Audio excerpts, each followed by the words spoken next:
Big TV భక్తి సమాచారం WhatsApp ఛానల్లో జాయిన్ అవ్వండి. అన్ని విశేషాలు ఎప్పటికప్పుడు తెలుసుకోండి. అందరికీ నమస్కారం. Welcome to Big TV. ఎన్నో ఆధ్యాత్మిక ప్రశ్నలకు సమాధానం చెప్పడానికి ఇప్పుడు మనతో పాటు ఆధ్యాత్మిక గురువులు, జ్యోతిష్య పండితులు, బ్రహ్మశ్రీ గుండెపూడి శివసుధీర్ శర్మ గురుగారు మనతో పాటు ఉన్నారు. ఆయనతో మాట్లాడి మరిన్ని వివరాలు తెలుసుకుందాం.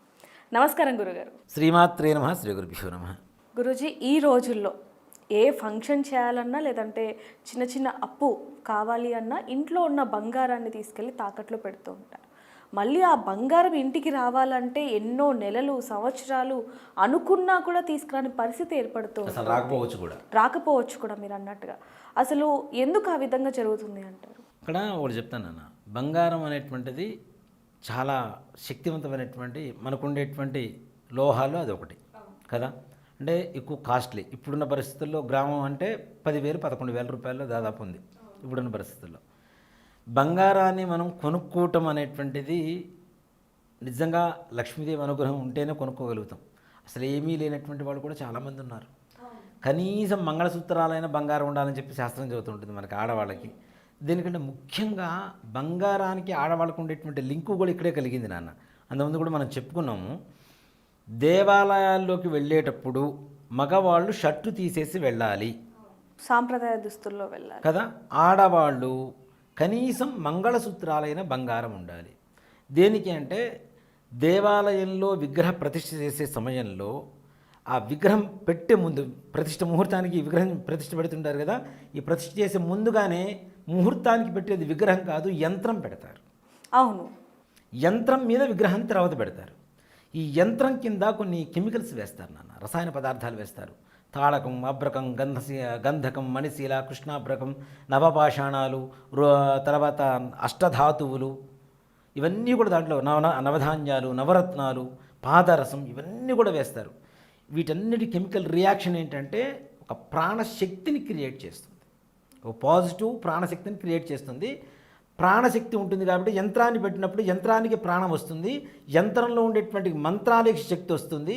ఆ యంత్రాన్ని విగ్రహం తాగుతుంది కాబట్టి విగ్రహంలో కళ పెరుగుతూ ఉంటుంది. దేవాలయానికి వెళ్ళినప్పుడు మనం ప్రదక్షిణాలు చేస్తూ ఉంటాం. గర్భాలయం అంటే ఎట్లా ఉంటుంది నాన్న? ఒకటే ద్వారం. తల్లి గర్భము, దేవుడు గర్భాలయము రెండు ఒకటే. అవును, రెండో ద్వారాలు ఉండవు, ఒకటే ద్వారం ఉంటుంది. ఆ లోపల ఉన్నటువంటి ఇప్పుడు మన హిందూ ధర్మంలో కూడా మనం ఏం చేస్తుంటాం? పొద్దున్నే దేవుడికి అభిషేకాలు చేస్తారు, అర్చనలు చేస్తారు, ధూపదీప నైవేద్యాలు పెడుతుంటారు. ఇవన్నీ కూడా ఒక సైంటిఫిక్ రీజన్సే నాన్న. అభిషేకం చేసినప్పుడు కింద ఉన్నటువంటి యంత్రం కింద ఉన్నటువంటి కెమికల్స్ ఏవైతే ఉంటాయో వాటి రియాక్షన్ బయటకు వస్తూ ఉంటుంది. పాలు, పెరుగు, నెయ్యి, తేనె, పంచదార, విభూది, గంధం, పసుపు, కుంకుమ, సుగంధ వాటర్, ఇవన్నీ కూడా పోస్తూ ఉంటాం కదా. పోసినప్పుడు ఆ కెమికల్ రియాక్షన్లో ఉండేటువంటి పాజిటివ్ ఎనర్జీ బయటకు వస్తూ ఉంటుంది. బయటకు వచ్చినప్పుడు దేవాలయానికి ఎందుకు వెళ్ళాలి అంటే మగవాళ్ళు అయితే షర్ట్ తీసేస్తాం కాబట్టి పాజిటివ్ ఎనర్జీ డైరెక్ట్ వాళ్ళ శరీరంలోకి వస్తుంది. ఆడవాళ్ళకి ఎలా రావాలి? బంగారం అట్రాక్షన్ ఎక్కువగా ఉంటుంది కాబట్టి గోల్డ్కి ఆ మంగళసూత్రాలైన బంగారం ఉండాలి కాబట్టి కనీసం ఆ బంగారం వేసుకోవడం ద్వారా వాళ్ళ శరీరంలోకి ఆ దేవాలయంలో ఉండేటువంటి పాజిటివ్ ఎనర్జీ వస్తుంది. వీళ్ళు పాజిటివ్ ఎనర్జీతో ప్రదక్షిణ మొత్తం చేస్తుంటారు. దేవాలయం మొత్తం పాజిటివ్ ఎనర్జీ ఉంటుంది. వీళ్ళతో పాటు తిరుగుతూ ఏమవుతూ ఉంటుందంటే వీళ్ళ శరీరానికి కావాల్సినంత తీసుకున్న తర్వాత మిగిలింది ఇలా గాలి రూపంలో పైకి వెళ్తూ ఉంటుంది. అందుకనే గుడి ఎదురుగా ధ్వజస్తంభం పెడుతూ ఉంటాం. ఈ ధ్వజస్తంభం స్వీకరించుకొని ఊళ్ళో జనాలందరికీ ఒక ట్రాన్సిస్టర్ లాగా పాజిటివ్ ఎనర్జీని పంచుతూ ఉంటుంది. దీని వెనకాల ఉన్న సైన్స్, ఇంత సైన్స్ ఉంది. ఒక ట్రాన్సిస్టర్ లాంటిది.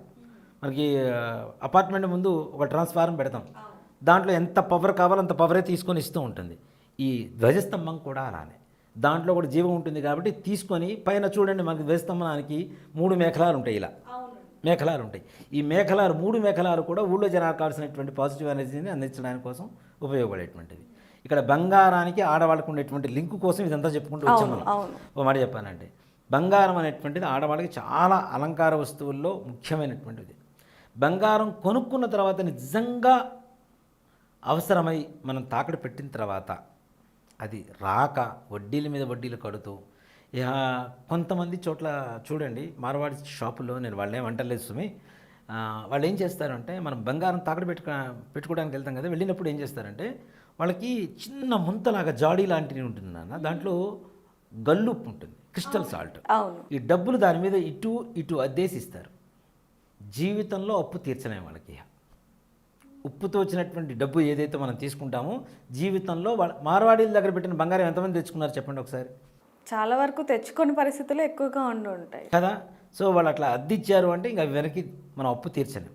అందులోని ఇంకొక ముఖ్యంగా మనకి ఏంటంటే మంగళవారం రోజున పొరపాటున బంగారం ఇంకో చోట తాకట్టు పెట్టి డబ్బులు తీసుకొస్తే బంగారం పోవడం తప్పితే మరలా వెనక్కి రావడం అనేది జరగదు.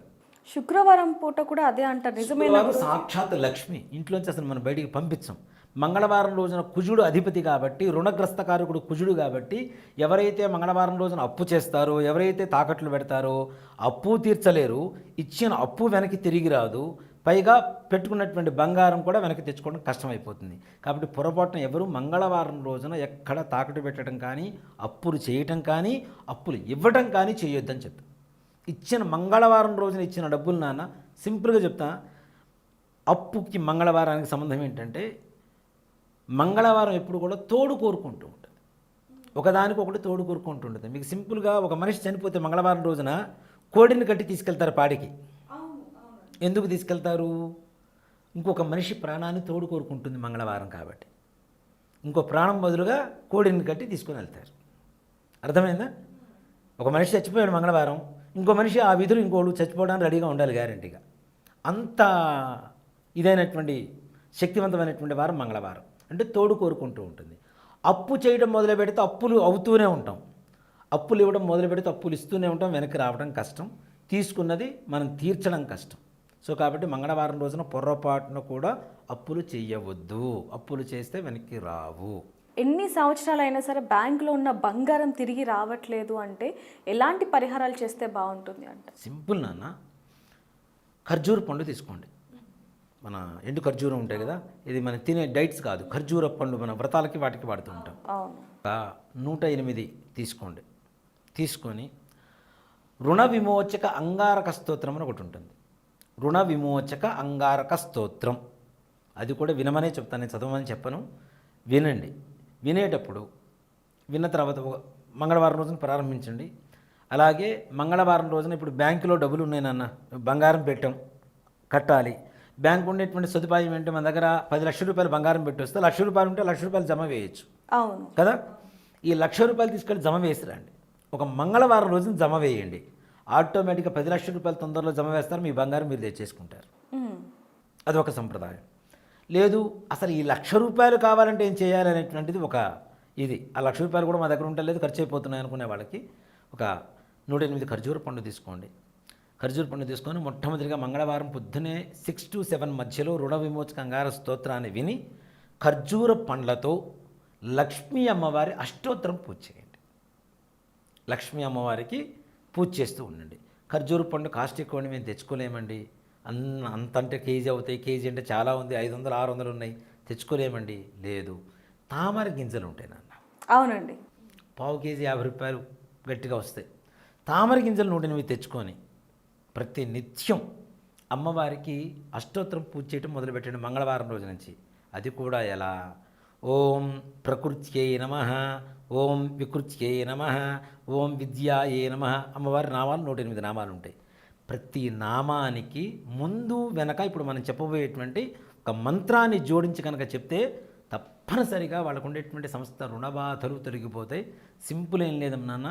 ఓం శ్రీం హ్రీం శ్రీం కమలే కమలాలయే ప్రసీద ప్రసీద శ్రీం హ్రీం శ్రీం మహాలక్ష్మై నమో నమః. ఓం ప్రకృత్యై నమః. ఓం శ్రీం హ్రీం శ్రీం కమలే కమలాలయే ప్రసీద ప్రసీద శ్రీం హ్రీం శ్రీం మహాలక్ష్మీ నమో నమః. ఒక నామం అయిపోయింది. మళ్ళీ రెండో నామానికి మళ్ళీ ముందు మళ్ళీ వెనక, మళ్ళీ ముందు మళ్ళీ వెనక, ప్రతి నామానికి 108 సార్లు అష్టోత్తరం అయితే 216 సార్లు ఈ మంత్రం అవుతుంది. ఆటోమేటిక్గా ఈ ఏదైతే మనం చెప్పామో ఉన్నాయో తామర గింజలతో పూజ చేయండి 41 రోజు. 42వ రోజు మీకు కోట్లు వచ్చి పడతాయి, ఏం చెప్పను, అప్పులు తీరేటువంటి మార్గం కనపడుతుంది తప్పనిసరి. అది మరలా మంగళవారం రోజున అప్పు తీర్చడం మొదలుపెట్టండి. 100%. నేను చాలామందికి చెప్పాను ఈ మాట. చాలామంది వాళ్ళు అనుసరిస్తూ వాళ్ళకున్న అప్పులు చాలామంది తెచ్చుకున్నారు మంగళవారం రోజున అప్పులు తీర్చి. అంటే ఇంట్లో నిజంగా చూడొచ్చు గురూజీ, ఏ ఇంట్లో అయినా సరే అప్పు లేని ఇల్లు అనేది ఉండదు. వాళ్ళందరికీ కూడా మీరు చెప్పిన ఏదైతే ఈ పఠించేది ఉందో అది చాలా చక్కగా వాళ్ళకి ఉపయోగపడుతుందని చెప్పొచ్చు. చాలా ధన్యవాదాలు గురూజీ. శ్రీమాత్రే నమః. శ్రీ గురుభ్యో నమః. For more videos like this, subscribe Big TV channel.